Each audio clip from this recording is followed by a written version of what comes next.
Bonjour. Salut à tous. Bon, aujourd'hui, on va faire dans l'italien. T'aimes ça l'Italie toi? J'adore. Mais ça me rassure parce que tu as regardé, il y a un site apparemment où on pouvait retracer l'historique des voitures de course de certaines années. Vas-y, commence pas. Et il a vu qu'elle n'avait jamais fini une seule course d'endurance, catégorie pour laquelle elle avait été faite. Bon allez, vas-y, avant d'être médisant. Ferrari 308 GT4.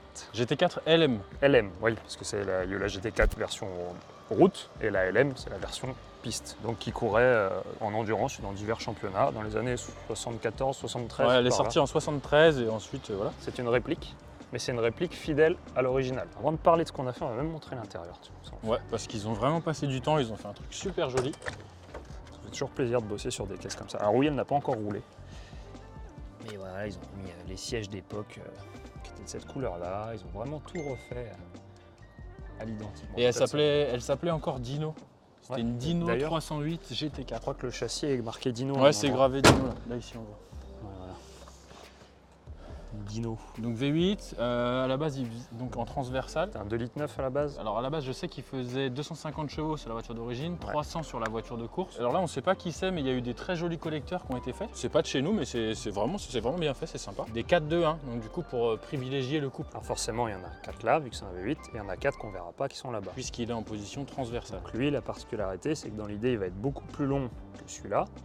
Donc pour rattraper, ils ont fait une belle boucle en dessous qui redescend. Non, vraiment, ceux qui ont fait le collecteur, c'est du beau boulot. Et donc nous, venez nous voir parce que maintenant, on ne peut plus faire de bruit sur les circuits.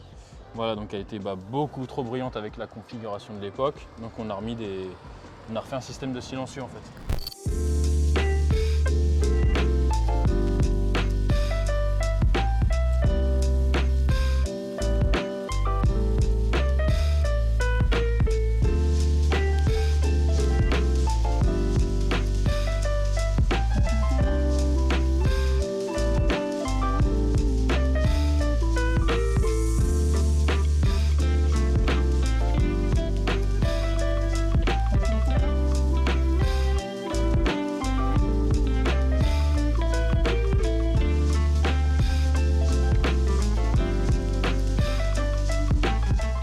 Avec un X à l'intérieur. Alors ça, on a vu que ça vous plaisait les X. Alors c'est con, j'ai pas pensé à le filmer avant. Mais en gros, là dedans, c'est pas juste 2 tubes avec un H. Voilà, il y a un beau X-pipe à l'intérieur parce que sur la voiture d'origine, ils ne croisaient pas les flux. Donc maintenant, on les croise et pour la sonorité, ce sera que mieux. Donc un gros silencieux avec la possibilité toujours, ils ont 2 éléments qui sortent en direct parce qu'il y a certains circuits, pas en France bien sûr, qui tolèrent, qui roulent en... Si, sur certains événements historiques, ils sont nos limites. Ils sont nos limites, même en France. Ouais, d'ailleurs, je crois qu'il y a certains événements historiques où ils ne pourront pas rouler avec ça parce que c'était pas sur la voiture d'origine. Ouais, voilà, ce sera pas réplique. Petite particularité aussi, le petit drapeau américain au-dessus du logo Ferrari, c'est parce que le pilote était américain apparemment. On n'en voit pas souvent, elle est belle, c'est vraiment une belle réplique. La boîte air nous a oppressé un peu.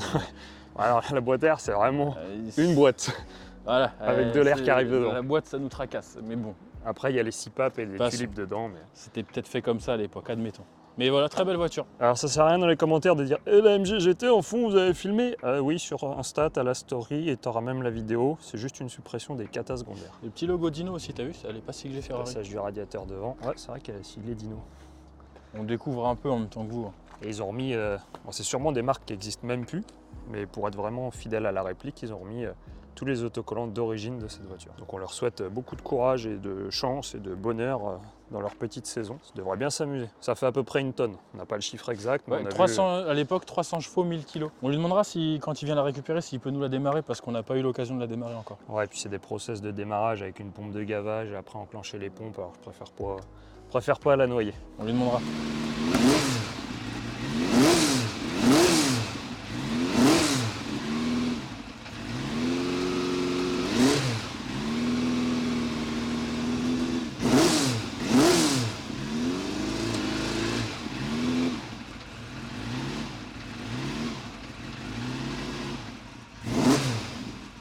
Bon, alors du coup, vous l'avez vu démarrer. Le monsieur est passé par là par hasard, donc ça tombait bien. Et du coup, on a eu un peu plus d'infos sur le moteur parce que on vous a un peu raconté des conneries en fait. Parce que Alors, la voiture d'origine faisait bien 300 chevaux. Avec un 2,9 litres réalisé en 3 litres. Et celle-ci, alors celle-ci c'est un peu particulier. Ouais. Ils ont mis un vilebrequin de Modena d'une Ferrari beaucoup plus récente et ils l'ont passé en 3 litres 6 ou 3 litres 8 3 litres 6, ouais. Piston, vilebrequin et les bielles. Et voilà. Et le moteur sur le banc, donc au moteur, ouais. Il y a 420 chevaux. Pour 1 tonne. Donc là, ça va être vraiment pas mal.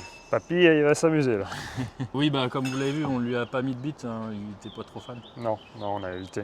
Et Mais il était content.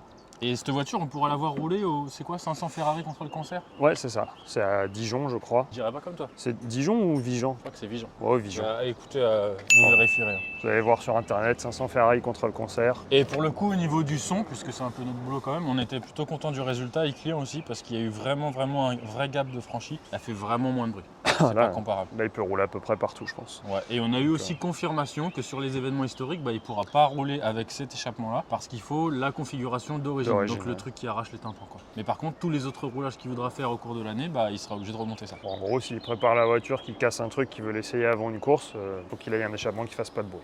Donc c'est mission réussie. Ouais, sur ce.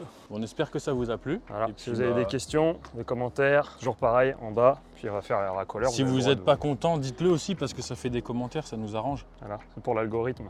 Et puis ne vous abonnez pas, on s'en fout. C'est pareil, hein, on fait pas ça pour l'argent YouTube, donc si ça vous plaît, tant mieux. Ça, on trouve que c'est cool de partager ça avec vous. Allez, sur ce, on se dit à la prochaine, sûrement avec un V, parce qu'en fait il est là, donc je ne vais pas le montrer, mais avec un V qui aura rien à voir. Ouais, du coup c'est pas pareil. l'opposé. Il y en aura deux V10. Allez, salut. Salut.